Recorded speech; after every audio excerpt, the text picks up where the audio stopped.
आदरणीय अध्यक्ष महोदय, कल से इस सदन में एक बहुत महत्वपूर्ण विषय पर चर्चा चली है और ये जो विषय है, हमारे विपक्ष के साथी जो सूक्ष्म समय के लिए अभी बाहर गए हैं, भले ही इसको एक सूक्ष्म सा मुद्दा बना दें,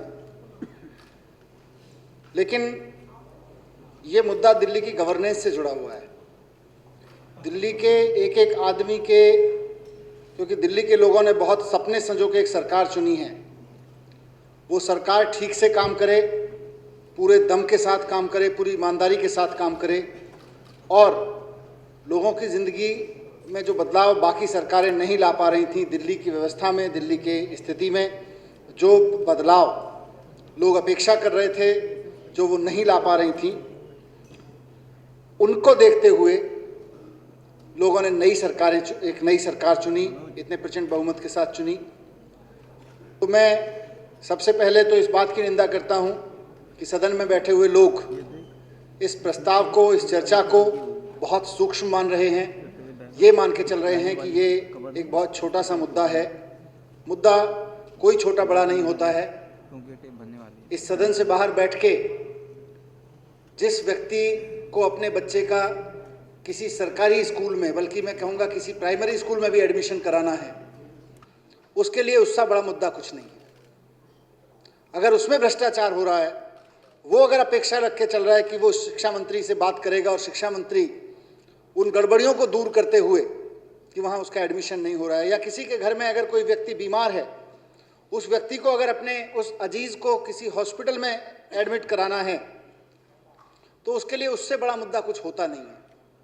हमारे लिए राजनीति, देश के बारे में बड़े बड़े भाषण, सत्ता पक्ष में बैठ के उसका साथ देना, विपक्ष में बैठ के उसका विरोध करना, ये सब बड़े मुद्दे हो सकते हैं, लेकिन लोगों की ज़िंदगी में तो यही छोटे छोटे से मुद्दे उनकी ज़िंदगी के सबसे बड़े मुद्दे हैं। कहीं कोई बीमार है तो उसको इलाज मिल जाए, कहीं पानी ठीक नहीं आ रहा तो पानी ठीक आ जाए।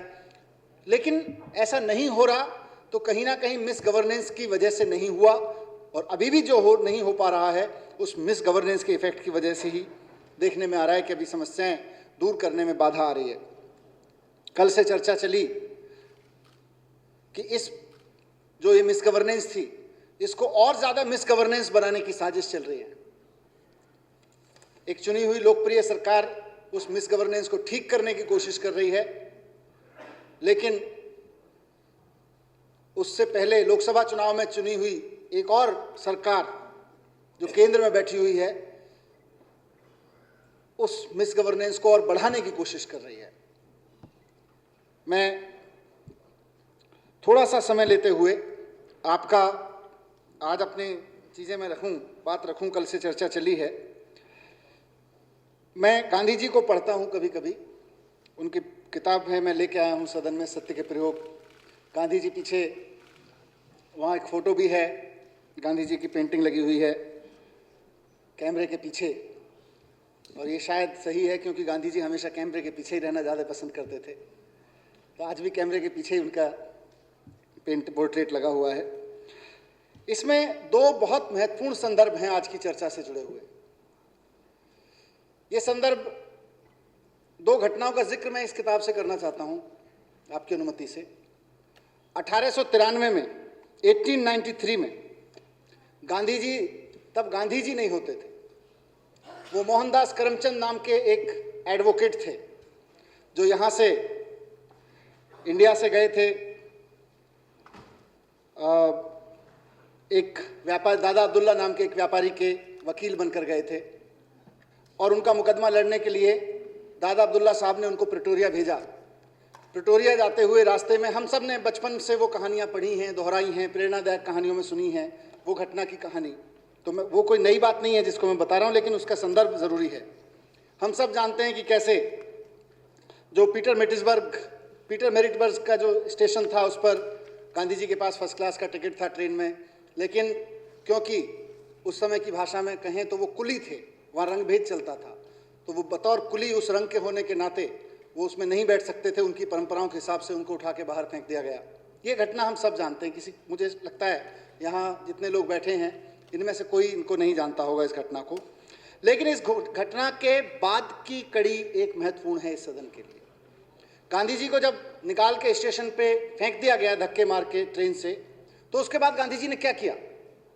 गांधी जी ने बड़ा अच्छा लिखा है इस किताब में, उन्होंने अपने एक्सपेरिमेंट में उन्होंने लिखा है कि उसके बाद मैंने अपने धर्म पर विचार किया, या तो मुझे अपने अधिकारों के लिए लड़ना चाहिए या फिर लौट जाना चाहिए, नहीं तो जो अपमान हो उसे सहकर प्रिटोरिया पहुंचकर मुकदमे में काम करना चाहिए। मुकदमा अधूरा छोड़ के भागना तो बेकार होगा। गांधी जी कहते हैं कि मुझे जो कष्ट सहना पड़ा है सो तो ऊपर का है। मैं जिस तरफ की बात ध्यान दिला रहा हूं, इतना बड़े अपमान के बाद गांधी जी ने कहा कि मुझे जो कष्ट सहना पड़ा है वो तो ऊपर का है, वह गहराई तक बैठे हुए एक महारोग का लक्षण है। यह महारोग है रंग द्वेष। उस समय का एक महारोग था रंग द्वेष। यदि मुझ में गहरे रोग को मिटाने की शक्ति हो तो उस शक्ति का उपयोग मुझे करना चाहिए। ऐसा करते हुए स्वयं को जो भी कष्ट सहने पड़े, जो अपमान सहना पड़े, उनका विरोध मुझे इसको करना चाहिए। और उसके बाद की घटना, ये तो उनकी उस वक्त की मन स्थिति है जब वो स्टेशन पर बैठे हैं। उसके बाद की घटना वो लिखते हैं कि सवेरे ही सवेरे मैंने, जब वो ट्रेन से उतार के फेंक दिए गए, सवेरे ही सवेरे मैंने जनरल मैनेजर को शिकायत का लंबा तार भेजा। जनरल मैनेजर ने अपने आदमियों के व्यवहार का तो बचाव किया, लेकिन बताया कि मुझे बिना किसी रुकावट के मेरे स्थान तक पहुंचने के लिए स्टेशन मास्टर को कह दिया गया है। अगली रात पड़ी, ट्रेन आई और बाकायदा मेरे लिए जगह तैयार थी और ट्रेन मुझे चार्ल्स टाउन स्टेशन की ओर ले गई। यह घटना का मैं आज के इस संदर्भ से, इस डिस्कशन से जोड़ के एनालिसिस करना जरूरी समझता हूं, और हमारे लिए बहुत कुछ। ये कब की घटना है? मैंने कहा 1893 की। कब? जब भारत एक गुलाम देश होता था। दक्षिण अफ्रीका जहां की ये घटना है, वहां गुलामी थी, अंग्रेजों की गुलामी थी। एक गुलाम देश का नागरिक दूसरे गुलाम देश में जाता है और उसके साथ कुछ अन्याय होता है, और वो गांधी जी नहीं थे, मोहनदास करमचंद, एक सामान्य वकील। वो व्यक्ति एक मात्र टेलीग्राम भेजता है स्टेशन मास्टर को, और सिस्टम, गुलामी को, देशों को गुलाम बना के रखने वाला सिस्टम भी इतना रेस्पॉन्सिव था। एक टेलीग्राम के जवाब में एक सामान्य वकील को जवाब देता है कि आप चिंता मत करिए, हम आपको अगली ट्रेन में उसी डब्बे में बिठा के बैठेंगे जिससे आप भेजेंगे, और वो भेजता है। ये बहुत बड़ी घटना थी उस वक्त की। एक और छोटी सी घटना का जिक्र गांधी जी करते हैं इस मुकदमे के बाद असमें, क्योंकि हमें अपने इतिहास से बहुत कुछ सीखने की जरूरत है। और गांधी जी का नाम हम लोग हमेशा 2 अक्टूबर को लेते हैं, 30 जनवरी को लेते हैं, हमने यहाँ बहुत कार्यक्रम भी किए हैं, लेकिन सीखते नहीं हैं। गांधी जी आगे लिखते हैं कि जब वो मुकदमा खत्म हो गया तो वो वापस आने की तैयारी कर रहे थे इंडिया। उन्होंने कहा कि जब मैं तैयारी कर रहा था तो मेरे पास कुछ अखबार पढ़े थे, मैं उन्हें पढ़ रहा था। एक अखबार के कोने में एक छोटा सा संवाद देखा। इस सदन के लिए बहुत जरूरी है ध्यान रखना क्या गांधी जी कह रहे हैं। उसका शीर्षक था इंडियन फ्रेंचाइज, यानी हिंदुस्तानी मताधिकार। उसका टाइटल था अखबार पे लिखा हुआ। इस संवाद का आशय यह था कि हिंदुस्तानियों को नेटाल की जो वहाँ की सभा थी, विधानसभा जैसी, धारा सभा बोलते थे, धारा सभा के लिए सदस्य चुनने का अधिकार छीन लिया जाए। धारा सभा में इससे संबंधित कानून रखने की तैयारी करी जा रही थी। गांधी जी ने क्या किया? वहाँ के लोगों ने उनसे अनुरोध किया। गांधी जी ने एक चिट्ठी लिखी, वहाँ के जो मुख्यमंत्री थे उन्होंने उसके आंदोलन की रूपरेखा बनाई और एक तार भेजा कि बिल पर अधिक विचार करना मुलतवी कर दें। इस आशय का तार मुख्यमंत्री सर जॉन रॉबिन्सन को भेजा गया, और देखिए वंडरफुल, इस तार के जवाब में अध्यक्ष का तार मिला कि बिल की चर्चा 2 दिन तक मुलतवी कर दी गई है। मैं क्यों ये दोनों चीजें याद दिलाना चाहता हूं कि अंग्रेजों के जमाने में भी अगर एक सामान्य आदमी एक टेलीग्राम भर भेज देता था तो उस समय वो जब सबसे इतिहास देखें, हम हिंदुस्तानी जानते हैं अंग्रेज कितने क्रूर थे। हमने खूब समझने की, सोचने की, फिल्मों के माध्यम से, इतिहास को पढ़ने के माध्यम से कोशिश की है कि कितना क्रूर तुम, लेकिन कागज पे लिखे हुए और सिस्टम में लिखे हुए का क्या व्यवस्थाएं थी कि एक सामान्य आदमी भी अगर एक तार भर भेज दे तो विधानसभा अपनी चर्चा 2 दिन के लिए मुलतवी कर देती थी। अगर एक स्टेशन पे उठा के बाहर फेंक दिया गया आदमी, जिसको रंगभेद के दबाव के चलते फर्स्ट क्लास के डब्बे में टिकट होने के बावजूद नहीं बैठाया जा रहा है, बाहर निकाल के फेंक दिया गया, वो अगर लिखित शिकायत सिस्टम से करता है तो सिस्टम रिस्पॉन्स करता है और ये सुनिश्चित करता है कि अगले सुबह अगली रात को उसको फर्स्ट क्लास के डब्बे में बिठा के उसके साथ जस्टिस करता है। हम लोग कहते हैं बार बार मजाक में कि अंग्रेज चले गए, अंग्रेजियत रह गई। क्या अंग्रेजियत रह गई? हम तो अंग्रेजों से बुरे हाल में आ गए। आज दिल्ली की एक पूर्ण बहुमत से चुनी हुई विधानसभा यहाँ पे चल रही है। मैं अंग्रेजी राज का पक्षधर नहीं हूँ। मैं जानता हूँ अंग्रेज राज में जो कुछ होता था उसको मैंने पढ़ा है। और आज अगर हिंदुस्तान में हमारे जैसे लोग इस विधानसभा में आके इतने पुरजोर स्वर में बोल सकते हैं तो ये आज़ादी की ही देन है। आज़ादी की बदौलत ही बोल पा रहे हैं, इतने लंबे संघर्ष के बाद बोल पा रहे हैं। मैं उसकी वकालत नहीं कर रहा हूँ, लेकिन मैं सिर्फ एक कंपेयर कर रहा हूँ। क्या अंग्रेजियत रह गई है?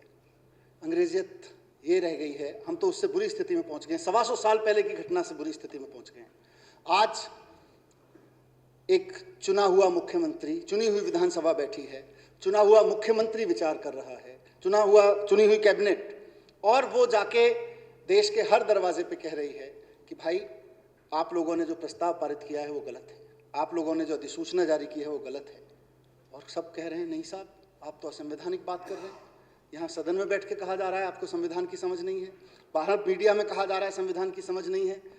मुझे लग रहा है कि हमको ये सोचना पड़ेगा कि हम 125 साल में व्यवस्था की कोई समझ बना पाए हैं या नहीं बना पाए हैं। कम से कम इन 2 घटनाओं से हमें सीखना पड़ेगा कि एक सामान्य आदमी भी अगर किसी को चिट्ठी लिखता था तो क्या ज़बरदस्त रिस्पॉन्स मिलता था। आज तो पूरा का पूरा सदन, पूरी की पूरी चुनी हुई सरकार उसके सामने बौनी पड़ गई हैं। सारी व्यवस्थाएं जो थोड़ी बहुत थीं वो भी खोखली पड़ गई हैं।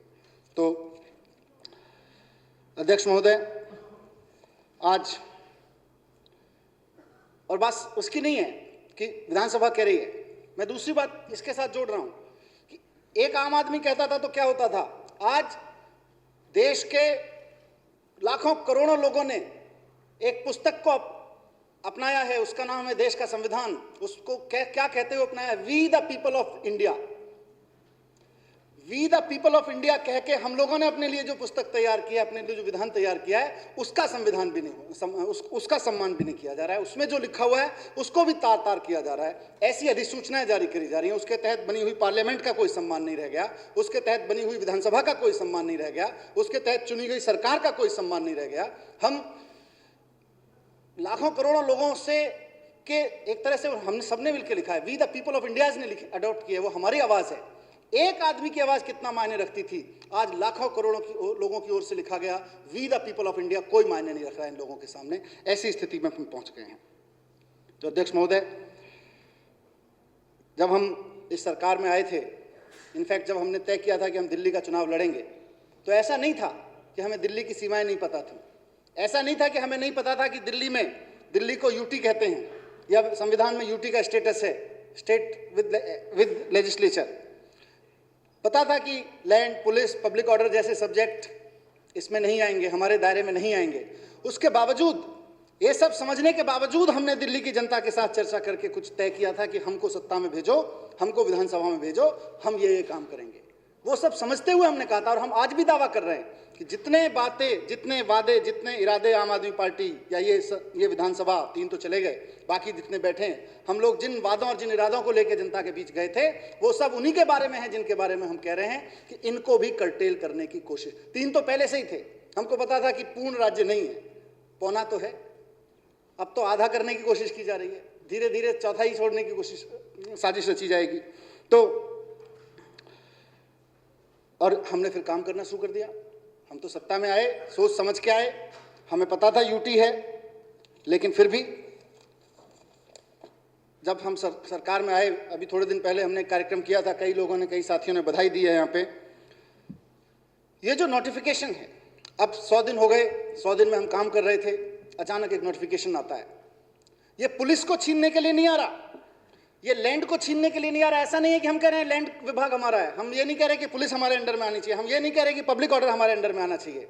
हम तो कह रहे हैं कि इस विधानसभा के अधिकार क्षेत्र में इन 3 को छोड़ के वो सब कुछ होना चाहिए जो संविधान में लिखा हुआ है, जो वी द पीपल वाले हमने किताब में लिखा हुआ है, हम हिंदुस्तान के लोगों ने जो किताब संविधान के रूप में स्वीकार किया उसमें लिखा हुआ है।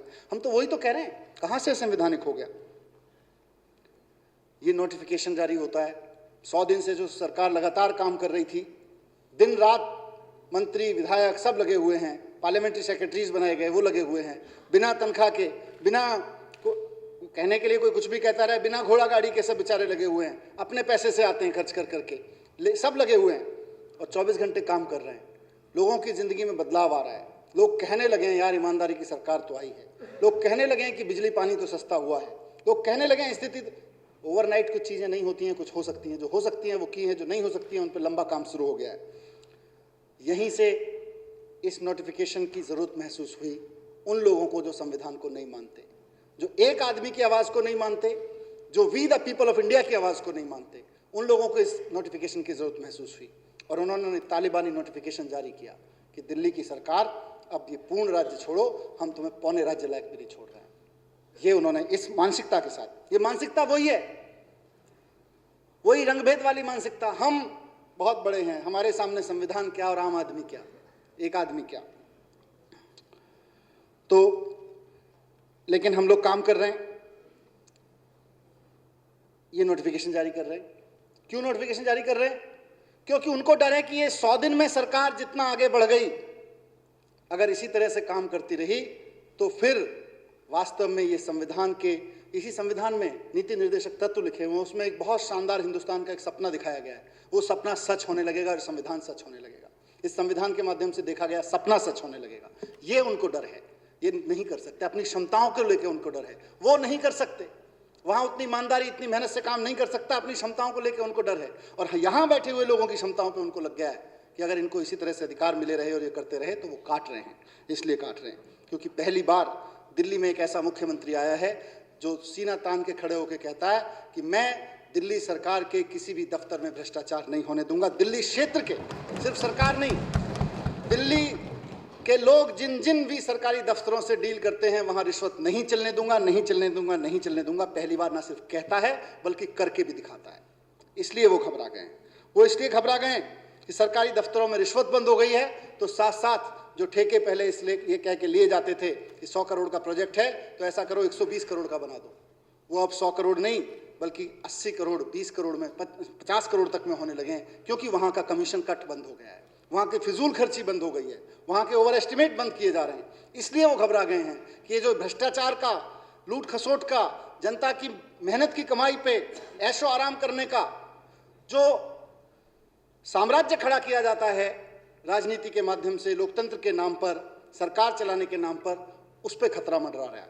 इसलिए उन लोगों ने ये नोटिफिकेशन जारी किया है कि इस सरकार को, इस विधानसभा को जो बहुत उम्मीदों के साथ आई थी चुनके और काम कर रही है लगातार, उसको किसी तरह से रोका जाए। इसके लिए ये सब लोग डर रहे हैं। पहली बार कोई मुख्यमंत्री भ्रष्टाचार का विरोध कर रहा है, साथ साथ खड़े होकर कह रहा है कि दिल्ली में ई गवर्नेंस और एम गवर्नेंस का ऐसा मॉडल खड़ा करेंगे, वाईफाई और इन सारी सुविधाओं से दिल्ली को एक ऐसा राज्य बना देंगे कि हर दिल्ली वासी, बल्कि हर हिंदुस्तानी अपने देश की राजधानी पर गर्व करने लगे। ऐसा राज्य और उनको लग रहा है कि ये बना सकते हैं। उनको ये समझ में आ गया है कि ये रोके से रुकने वाले नहीं है, ये लोग बनाएंगे, बना सकते हैं। इसीलिए वो डरे हुए हैं, इसीलिए वो पंख कतरने की कोशिश कर रहे हैं कि रोज रात दिन इनके रास्ते में बाधाएं डाले जाओ, रास्ते में रोके जाओ। और ऐसा कहने की बहुत सारी वजह हैं। 13-14 साल से जो जो प्रोजेक्ट अटके पड़े थे, उद्घाटन हो गए थे 20-20 साल पहले, हमारी सरकार ने दिन रात काम कर करके, इस विधानसभा से निकली हुई और इन विधायकों ने दिन रात मेहनत कर करके उन पे काम शुरू करवाया है। आपको याद होगा, यहाँ रिकॉर्ड के लिए कह रहा हूं कि 14 साल से एक वाटर प्लांट पड़ा हुआ था, बना हुआ पड़ा था, बनना शुरू नहीं हुआ। नारियल फूटने वाले तो काम कब से नहीं हुए, कहना उसका तो हिसाब किताब नहीं है।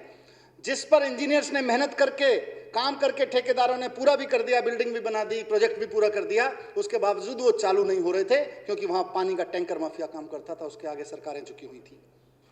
दिन रात काम करके, मेहनत करके, सारी फाइलों को क्लियर करा के उनको क्लियर किया।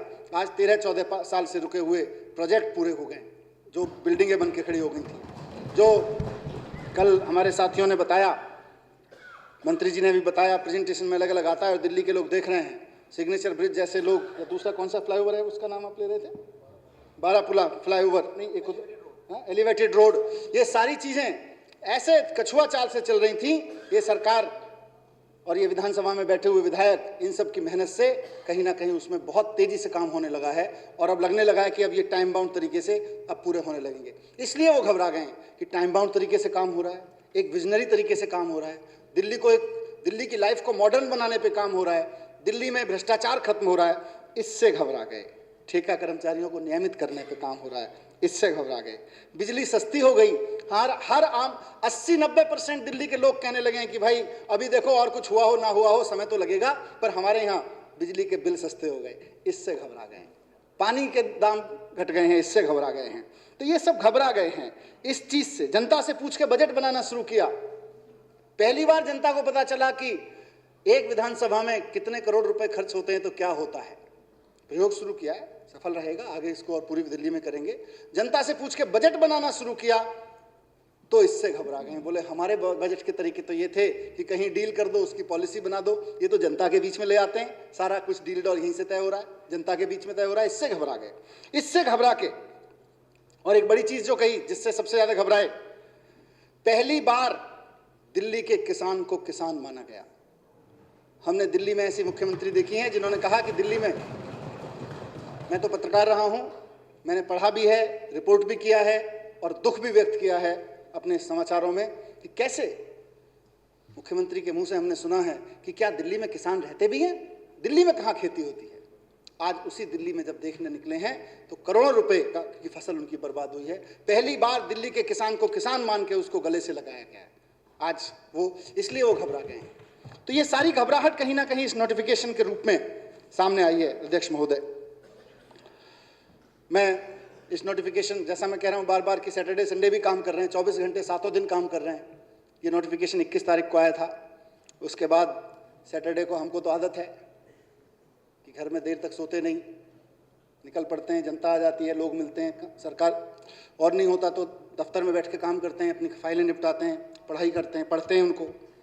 तो मैंने अपने एक साथी अधिकारी को कहा फ्राइडे शाम को नोटिफिकेशन के बाद कि भाई अब कल सुबह ऑफिस खोलेंगे सैटरडे को। तो उसने मजाक में कहा, कोई आरोप नहीं है, लेकिन मजाक में मुझसे पूछा, सर देख लीजिए अब इस नोटिफिकेशन के बाद ऐसा ना हो सैटरडे को ऑफिस खोलने के लिए पियून से कहेंगे तो कहीं वो कह दे एलजी से साइन करा लिए क्या। ऐसा ना हो कि सैटरडे को दफ्तर खोलने के लिए पियून भी मना करते, बोले पहले एलजी से साइन करा के लो। ये मजाक का विषय है, ये मजाक में की गई टिप्पणी थी, लेकिन इसकी गंभीरता को हमें समझना पड़ेगा। कोशिश की जा रही है, एक और बड़ी कोशिश की जा रही है कि ये जो मैंने मुद्दा कहाँ, इसीलिए मैंने उठाया एक मानसिकता से, एक कोशिश से, एक साजिश से कि सरकार काम कर रही है सफलता से और उसको असफल बनाया जाए। लेकिन कोशिश की क्या की जा रही है बार बार कि ये तो मुख्यमंत्री और अफसरों की कुछ ईगो की लड़ाई है, मुख्यमंत्री और एलजी की कुछ ईगो की लड़ाई है। ये अरविंद केजरीवाल किसी भी चीज़ की लड़ाई लड़ सकते हैं, लेकिन ईगो की लड़ाई नहीं लड़ते। भ्रष्टाचार के खिलाफ किसी भी तरह हद तक जाके लड़ सकते हैं, लेकिन अपनी ईगो के लिए एक इंच, एक समय नहीं लड़ सकते। और यही हम सब अपनी तरफ से कह सकते हैं कि हम सब लोग अलग अलग लड़ाइयाँ लड़के आए हुए लोग हैं। कोई किसानों की लड़ाई लड़ता था, कोई मजदूरों की लड़ाई लड़ता था, कोई व्यापारियों की लड़ाई लड़ता था, या फिर कुछ और करते थे। कोई वकील होके गरीब लोगों की, मजलूमों की लड़ाई लड़ता था अदालत में, पत्रकार होके कोई लड़ाई लड़ते थे। लेकिन उन सब लड़ाइयों में एक चीज़ हम लोगों की कॉमन है कि ईगो के लिए कभी नहीं लड़ते। हम बड़े कि तुम बड़े इसलिए कभी नहीं लड़ते। हमारा तो सिद्धांत है कि हम सब एक दूसरे को कॉम्प्लीमेंट करते हैं, एक दूसरे के पूरक हैं। अगर बार बार, क्यों मैं इसलिए कह रहा हूं क्योंकि ये बार बार सिद्ध करने की कोशिश की जा रही है, जैसा अभी विपक्ष के सदस्य कह रहे थे कि बहुत मामूली सा मुद्दा है। यही लोग प्रचार भी करते हैं कि अफसरों की लड़ाई है, अफसरों और केजरीवाल में टकराव है, अफसर और मुख्यमंत्री में टकराव है। इस बात को तो हम भी अच्छी तरह से समझते हैं कि अफसर और मंत्री सरकार में गाड़ी के 2 पहिए की तरह चल सकते हैं। ऐसा नहीं है कि ये बात समझ में नहीं आ रही है, ऐसा नहीं है कि अफसरों को कोई शिकंजे में लेने की कोशिश की जा रही है। ये सब मायाजाल, शब्दजाल बिछा बिछा के सिद्ध करने की कोशिश की जा रही है। और मैं आज पूरे दावे के साथ इस सदन के सामने कहना चाहता हूं, क्योंकि ये सदन एक बहुत बड़ा फैसला लेगा आज, कल से जो चर्चा हुई है उस बारे में। आश्वस्त रहे ये सदन कि दिल्ली में सरकार में जितने अधिकारी कर्मचारी काम कर रहे हैं उनमें बहुत बड़ी संख्या ईमानदार अधिकारियों की, कर्मचारियों की है, ऊर्जावान अधिकारियों कर्मचारियों की है। और जो ईमानदार और ऊर्जावान लोग हैं वो एनर्जाइज्ड फील कर रहे हैं। वो कहते हैं कि साहब पहली बार काम करने का, निर्णय लेने का मजा आ रहा है, जनता के पक्ष में मजा आ रहा है, खुल के बात करने का मजा आ रहा है। कुछ लोग हैं जिनको शायद पिछली गलत आदतों से अभी छुटकारा नहीं मिला है, मिल जाएगा धीरे धीरे, लेकिन ये लड़ाई उसकी नहीं है। उसको तो हम वहाँ सचिवालय में बैठ के तय कर लेंगे। यहाँ अगर बड़े सदन में आए हैं, अपने बड़े परिवार में आए हैं, तो इसलिए कि पूरा मूल मुद्दे को समझें और मूल मुद्दे को उठाएं। कल से जो चर्चा हुई है जिन चीज़ों पे, बेईमान और अक्षम तो घुटन महसूस करेंगे ही करेंगे। और आज अगर हम, जो मैंने कहा कि ऊर्जावान हैं, ईमानदार हैं, आज अगर हम खड़े होकर कह रहे हैं कि सरकार ने पिछले 100 दिन में इतना काम किया है, तो इसी बदौलत कह पा रहे हैं कि बहुत सारे ऑफिसर्स दिन रात हमारी तरह पागलपन के साथ काम करने में लगे हुए हैं। अगर हमको एक फाइल साइन करनी होती है तो उससे पहले उनको उसके 50 पेज पढ़ने भी होते हैं, तब हमको 5 शब्दों में, 5 लाइनों में वो समझाते हैं। तो दिन रात काम करने में भी बहुत सारे लोग लगे हुए हैं। और अगर आज हम यहाँ ऐलान कर पा रहे हैं 100 दिन पे, दिल्ली के दिल में खड़े होके या कनॉट प्लेस में राजीव चौक पे खड़े होके हम ऐलान कर पा रहे हैं कि सरकार ने ये काम किए हैं और शान से कर पा रहे हैं, तो उसके पीछे भी वो ऑफिसर्स का जज्बा, उन ऑफिसर्स की मेहनत है जो 100 दिन में उन लोगों ने की है। ऐसा नहीं है कि ये अफसरों से लड़ाई है, अफसरों को दबाने की कोशिश है, जैसा बार बार सेंटिमेंट्स जबरदस्ती बात की जा रही है। एक चीज है कि हम ईमानदारी से काम करना चाहते हैं, ऊर्जा से काम करना चाहते हैं, और जहां जरूरत पड़े वहां सख्ती से भी काम करना चाहते हैं। जहां जरूरत पड़ेगी वहां सख्ती भी करेंगे, और की है, काफी दिन में की है। आप लोगों ने देखा होगा, जहां हमें पता चला स्कूल में बेईमानी हो रही है, फर्जी बिल बनाए जा रहे हैं, वहां उन्हीं ऑफिसर्स के साथ मिलकर पहुंच गए और जाके पकड़ लिया। स्कूल में कहीं बेईमानी हो रही है, मिड डे मील में कहीं बेईमानी हो रही है, किसी सब रजिस्ट्रार ऑफिस में कहीं दलाली चल रही है, वहां जाके पकड़ते हैं। हम भी सख्ती करते हैं और वरिष्ठ अधिकारियों को भी सख्ती करने के लिए कहा हुआ है, और उसका असर निकल रहा है। उसका असर सामने लोगों की जिंदगी में ईमानदारी की सरकार के रूप में देखने में आ रहा है। मैं समझता हूं कि सख्ती की भी जरूरत है और प्यार की भी जरूरत है, एक दूसरे के कॉम्प्लीमेंट्री होने की भी जरूरत है। और जो हमारा सरकार चलाने का मूल सिद्धांत है, सिर्फ डंडे के दम पे सरकार नहीं चलती अध्यक्ष जी, ये हम पहले से कहते आए, समझते आए और आज भी कह रहे हैं। सरकार जब भी सफल होगी प्रेरणा से होगी। ऑफिसर्स, सरकार में बैठे हुए लोग डंडे से प्रेरणा लेंगे, ऐसा अद्भुत घटना इस समाज में घटती नहीं है। अफसर प्रेरणा लेंगे हमारी गंभीरता से। अगर ऑफिसर्स को प्रेरणा मिलेगी तो हमारी ईमानदारी से, हमारी दिन रात की मेहनत से, हमारी समझदारी से, हम समझते कितना है चीज़ों को, हमारा विजन क्या है, इस सब से प्रेरणा मिलेगी। और ओवरऑल हमारा आचरण क्या है, क्या हम बाहर ईमानदारी की बात करके अंदर घोटालों की बात करते हैं, उनसे सेटिंग करते हैं, इन सब से सरकार चलेगी, एक सफलतापूर्वक सरकार चलेगी। और ये हमारा सिद्धांत है, इस सिद्धांत पर हम अमल कर रहे हैं पूरी तरह से। तो लेकिन जब जब आदेश पे पालन नहीं होगा, तब कहीं कहीं, या इस विजन पे पालन नहीं होगा, तो सख्ती भी करनी पड़ेगी, जैसा मैंने कहा। और यही संविधान का मकसद भी है। संविधान में ये दोनों व्यवस्थाएं हैं। संविधान में कुछ बेसिक प्रिंसिपल्स लिखे, उसके बाद व्यवस्थाएं लिखी, उन व्यवस्थाओं में प्रेरणा और मूलतः अगर कहीं गलती हो, गलती की संभावना हो, तो वहाँ कैसे काम करना है, कैसे कैरेक्टरिस्टिक दोनों के साथ काम करना है, वो सारी चीज़ें संविधान में लिखी हैं। यही संविधान का मकसद है। उस सारे संविधान के खिलाफ, उस पूरी व्यवस्था के खिलाफ, उसको साइड करते हुए एक नोटिफिकेशन हमारे देश के गृह मंत्रालय ने जारी किया है। मैं समझता हूँ, जो मैंने कल भी कहा था, कि ये नोटिफिकेशन एक तरह से दिल्ली में राष्ट्रपति शासन लगाने जैसे हालात पैदा करना है। एक तरह से ये कोशिश की जा रही है कि पहले 3 सब्जेक्ट तो बाहर थे ही, सर्विसेज को ले लिया जाए, थोड़े दिन बाद आप कहेंगे आके एंटी करप्शन को ले लिया गया, थोड़े दिन बाद आप आके कहेंगे कि भाई बिजली भी छोड़ दो, फिर पानी भी छोड़ दो। मैंने कल उदाहरण दिए थे कैसे किन किन शब्दों में कह सकते हैं। फिर कहेंगे स्कूल भी छोड़ दो, सड़कें भी छोड़ दो, सारी चीज़ें आपके दायरे में नहीं आती। फिर एक दिन कहेंगे ये विधानसभा भी छोड़ दो। इसलिए आज हम यहाँ आके बैठे हैं, क्योंकि धीरे धीरे धीरे धीरे वो कुचक्र यहीं तक आएगा। इस सदन पर उसकी आँच आएगी जो शुरू हुई है, और आज दिल्ली पे आई है, कल दूसरी जगह पे आएगी। विधानसभा के अस्तित्व पर खतरा है।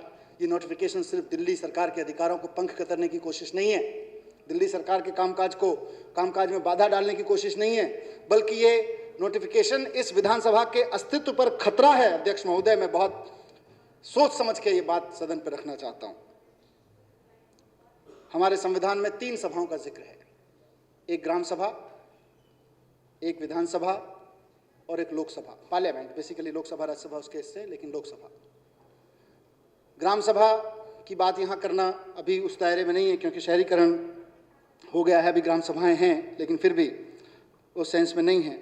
लेकिन ये जो नोटिफिकेशन आया है होम मिनिस्ट्री का 21 तारीख को, ये सीधे सीधे ना सिर्फ विधानसभा पर खतरा है, बल्कि देश की लोकसभा पर भी खतरा है। क्योंकि इस विधानसभा के दायरे में ये तीन चीजें नहीं आती हैं। ये लोकसभा में लिखा गया है, संविधान में लिखा गया है, तो लोकसभा के माध्यम से लिखा गया है। अगर किसी चौथी चीज को निकालना है या जोड़ना है तो होम मिनिस्ट्री के पास अधिकार ही नहीं है कि वो ये सब कर सके। ये तो होम मिनिस्ट्री ने लोकसभा के अधिकार क्षेत्र का अतिक्रमण किया है। ये सिर्फ विधानसभा का अपमान नहीं है, ये लोकसभा का भी अपमान है, ये वाला जो नोटिफिकेशन इन्होंने दिया है। तो आज कल से 2 दिन की चर्चा के बाद मैं समझता हूं ये सदन अपना दायित्व समझ रहा है कि इस नोटिफिकेशन के माध्यम से देश की, दिल्ली की विधानसभा और देश की संसद का अपमान होने से हम बचाएंगे। ये जिम्मेदारी हम सब लोगों के ऊपर है और कल से बहुत जिम्मेदारी के साथ बहुत लोगों ने अलग अलग तथ्य रख के अपनी बात कही भी है। तो वसीम बरेलवी साहब ने उस सच्चाई की लड़ाई पे एक शेर कहा है, मैं उन लाइनों को पढ़ते हुए अपनी बात खत्म करूंगा कि खुली छतों के दिए कब के बुझ गए होते, खुली छतों के दिए कब के बुझ गए होते, कोई तो है जो हवाओं के भी पंख कतर देता है, कोई तो है जो हवाओं के भी पंख कतर देता है। जमीन की वकालत फिर नहीं चलती वहां, जमीन की वकालत फिर नहीं चलती वहां जब आसमां से कोई फैसला उतरता है।